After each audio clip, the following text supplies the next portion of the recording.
Hello, beautiful people of the world. I hope you are all well. I was just talking, and I thought it was recording, and it wasn't. Surrender. I know. I surrender. I surrender. Um, yeah, I surrendered a while ago now. For a long time it was my way or the highway. That was my free will, my way or the highway, and nothing and nobody was going to tell me how I was going to live my life. And I used to have dreams when I was drinking and drugging, and in those dreams I was driving a vehicle that was always out of control.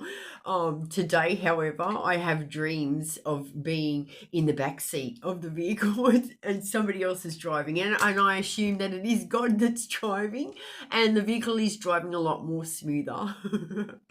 It's funny how dreams work.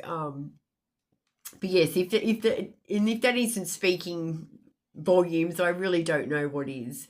But for a long time it was my way or the highway. Um, and I for a long time, you know, it was while I was drinking and drugging that I'd come to the conclusion, an epiphany had hit me, that I couldn't guarantee my behavior while I was drinking, and that was my turning point. That was my turning point.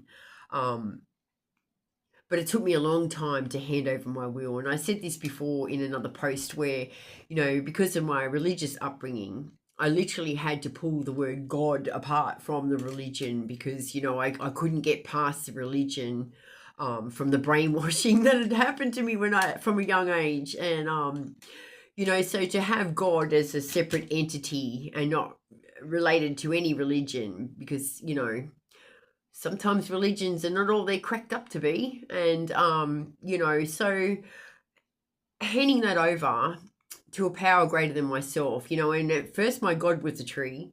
And, well, in the very beginning, actually, my God was the universal law of love. And then it became a tree, and then it became Mother Nature, and then it became the universe. And now I just call it God, and it has become God. And, as I said, like my free will wanted to kill me. My free will and the drugs and alcohol wanted to kill me, and that was the darkness. Oh, not so much my free will, the darkness, but my drinking and drugging was certainly the darkness. And now that I've stepped outside and away from that, I've stepped into the light. And what a far better life I have, and I'm so grateful for it. And so if you're struggling, believe me, there is help out there. Don't ever hesitate in trying to find help. And if you fall off the wagon, get back on. See ya.